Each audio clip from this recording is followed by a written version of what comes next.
On a clear, sunny day in the German countryside, Baron Munchhausen rode his horse along a winding path. He basked in the warmth of the sun until, suddenly, his horse jolted in fear and dashed straight into a deep mire. Within moments, both he and his horse began sinking into the thick mud, with no solid ground to grasp, no one nearby to offer help. In his desperation, Munchhausen did something bizarre. He grabbed his own hair and, with all his strength, pulled himself and his horse out of the swamp. A tale defying the laws of physics, utterly impossible, yet serving as a perfect metaphor for one of the greatest philosophical paradoxes of human knowledge. Can we pull ourselves out of the swamp of doubt using only the very beliefs we are trying to justify? Munchhausen's story is a reflection of our futile efforts to establish an absolute foundation for knowledge. We often assume that there must be an unshakable truth anchoring everything we know, but when we examine it closely, we realize that every belief depends on another belief, or worse, it merely repeats itself in an endless loop. We ask, what is truth? Yet this question traps itself in infinite recursion, where the answer is never truly separate from the question itself. The certainty we long for is like a dream. The more we try to grasp it, the more it slips away. But if there is no firm foundation, how can we trust anything at all? If all knowledge is merely a product of human thought, then perhaps everything we believe is nothing more than a story we tell ourselves to silence our own doubts. The following three paradoxes will force us to confront an unsettling reality. Absolute knowledge may never exist, and perhaps the most important lesson is not in finding the truth, but in learning to embrace uncertainty. We always believe that knowledge can be established on a solid foundation, but what guarantees that this foundation is true? If we want to know something, we need clear criteria to determine its correctness. However, this very criterion must also be proven true, and to do so, we require yet another criterion. Thus, the questions, what do we know and how do we know it, become an infinite loop where there is no clear starting or ending point. If a statement can only be justified by another statement, and each subsequent statement requires an even more solid foundation to stand on, do we truly know anything at all? For example, when someone asserts that the world truly exists, we might ask, how do you know that? The usual response would be, because I can see, feel, and experience it. But all these perceptions rely on the very world we are trying to prove. This is much like a snake devouring its own tail. A cycle without an endpoint, where each belief simply reinforces itself without any truly independent evidence. If every perception is verified only within the system it creates, how can we be certain that it is not an enormous illusion? Philosophy has long grappled with this paradox, and to this day, there is no satisfactory answer. Empiricists argue that knowledge is based on observable experience, yet they cannot prove that human senses are inherently reliable. Rationalists attempt to construct knowledge through pure reason, but ultimately, reason itself is just a tool of the human brain, confined within the very cognitive framework it imposes. Every effort to establish an absolute foundation of knowledge encounters this barrier. We cannot step outside our own system to verify whether it is truly correct. Even science, the field seemingly most capable of providing definitive answers, is not immune to this paradox. Science relies on empirical methods, but these methods assume that the laws of nature are consistent and repeatable. However, this assumption has never been absolutely proven. It is merely a practical hypothesis. When Newton formulated the laws of gravity, they were considered universal truths. Yet later, Einstein demonstrated that gravity is merely a consequence of space-time curvature, and Newton's theory was only an approximation within a limited scope. This shows that even the truths of science are merely temporary constructs, subject to replacement as new understanding emerges. If even science, the most trusted domain of human knowledge, cannot provide an absolute foundation, then is there anything in life we can truly be certain of? This uncertainty may be unsettling to some, but it also opens up a vast intellectual horizon. If knowledge lacks an absolute foundation, perhaps we should not seek certainty, but instead learn to embrace uncertainty as an intrinsic part of human perception. Perhaps knowledge is not a final destination, but an ongoing journey, where each question leads to another, compelling us to view the world with greater humility and openness. Instead of stubbornly searching for an ultimate truth, maybe what truly matters is our willingness to keep questioning, keep exploring, and be open to revising our beliefs when confronted with new perspectives. From the very beginning, we are trapped in an inescapable loop regarding the criteria of knowledge. What happens when we attempt to prove anything at all? Hans Albert pointed out that every effort to justify something inevitably falls into one of three dead ends: circular reasoning, infinite regress, or accepting something as self-evident without proof. This is Munchhausen trilemma, a profound paradox that reveals how, in our pursuit of certainty, we are essentially trying to pull ourselves out of the swamp by our own hair, an impossible yet unavoidable act. In circular reasoning, a claim is used to justify itself, leading to an endless loop of arguments without any truly independent foundation. A classic example is when someone says, "God exists because the Bible says so, and the Bible is true because it is the Word of God." In this reasoning, the starting point and the conclusion are indistinguishable. The claim merely restates itself in different words without offering actual proof. It is like declaring that a clock is always correct simply because it is running, without ever verifying whether it truly measures time accurately.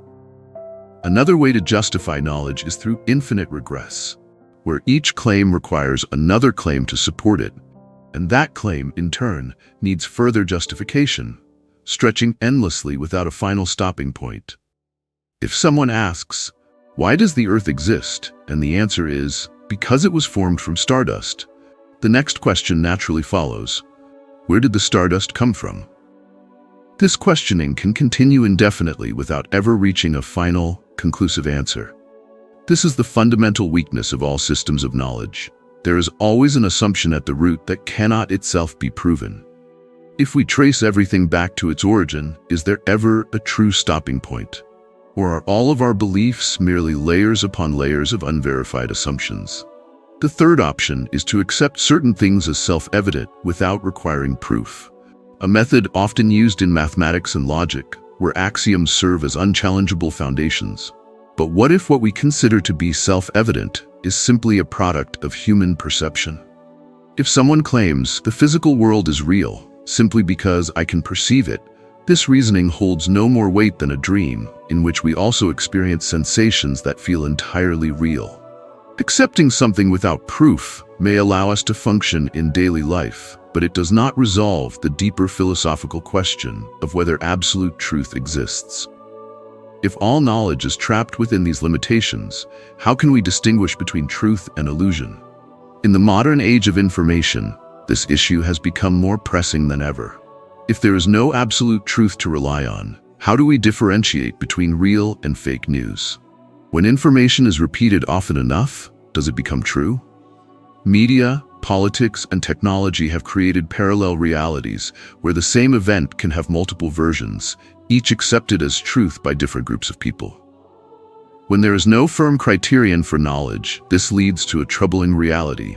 It is not truth that shapes perception, but perception that shapes truth. Not only humans are caught in this paradox, but artificial intelligence is as well. Can AI truly know anything, or is it merely a machine that regurgitates data? If an AI is trained on biased or incorrect information, can its knowledge be trusted?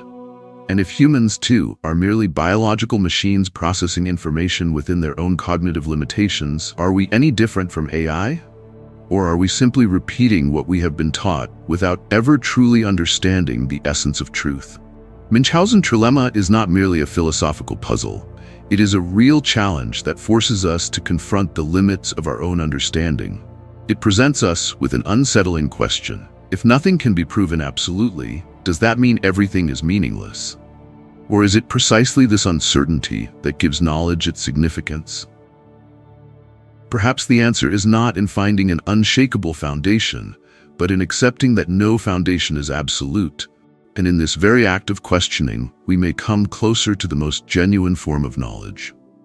If all attempts to establish a foundation for knowledge fall into the paradoxical loop, how can we know that we are making progress?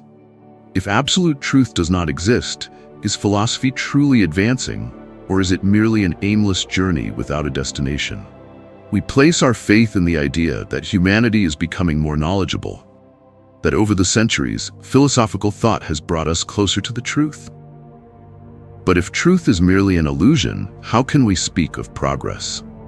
Perhaps what we call the evolution of knowledge is simply a shift from one model of thought to another, with no guarantee that we are actually moving in the right direction.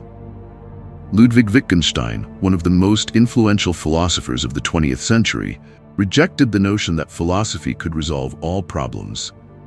According to him, humans are like flies trapped in a glass bottle, endlessly beating their wings against the glass in search of an escape, without realizing that the true barrier is not the external world, but the way we think. Philosophy does not liberate us from the limits of perception. Instead, it entangles us deeper in questions without answers. Wittgenstein did not seek an ultimate truth. Rather, he suggested that the very question of absolute truth might be meaningless from the outset. If all philosophical theories are merely different language games, how can we claim that one is more correct than another? But if philosophy cannot lead us to a final truth, does it still hold value? Richard Feynman, a brilliant physicist, offered a different perspective. The important thing is not to find the truth, but to learn how to live with not knowing. Progress does not necessarily mean reaching a definitive endpoint. Rather, it may be an expansion of thought, a process that enables us to navigate reality with greater flexibility. Science does not need absolute truth to advance, art does not require a fixed definition to have meaning, and philosophy is no different. The value of philosophy lies not in providing ultimate answers, but in compelling us to think, to question, and to continuously challenge what we once believed to be true. In the modern world, where information is overwhelming and reality is distorted by media and technology, philosophy has never been more necessary. Humans may never attain absolute truth, but philosophy helps us navigate life, not by offering definitive answers, but by teaching us how to ask the right questions. If we accept that no ultimate truth exists, then what matters is not finding the answer, but ensuring that we never stop searching. Perhaps progress is not about moving forward on a single path, but about expanding our awareness to see possibilities we had never considered before. And if truth is unattainable, then perhaps it is in the search itself that we come to understand the true value of knowledge. If absolute knowledge forever remains beyond our grasp, does the pursuit of it still hold meaning? Truth may not exist in the way we imagine, but that does not mean that the search for it is futile. It is within uncertainty, within the questions that lack definitive answers, that we find the true essence of human thought. Philosophy, like science and art, is not a path leading to a final destination, but a process that expands our understanding, deepens our self-awareness, and connects us to the world and to others who share the same intellectual struggles. We do not need an unshakable foundation to keep moving forward. Sometimes it is doubt itself, the relentless desire to seek, that keeps our minds sharp and open to new horizons. Perhaps the real question is not whether we can attain absolute truth, but how we learn to live with not knowing. Accepting that not everything has an answer does not diminish the value of knowledge. Rather, it makes every question more meaningful. The world may never provide us with a fixed foundation for understanding, but that does not stop us from continuing to ask, to explore, to seek. And perhaps in this endless pursuit, we do not just discover knowledge, we discover ourselves. What do you think about this paradox? Can knowledge ever reach certainty, or is it merely an infinite loop of questioning?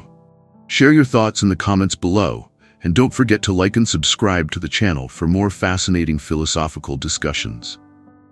The journey of thought is far from over, and perhaps it is you who will ask the next big question.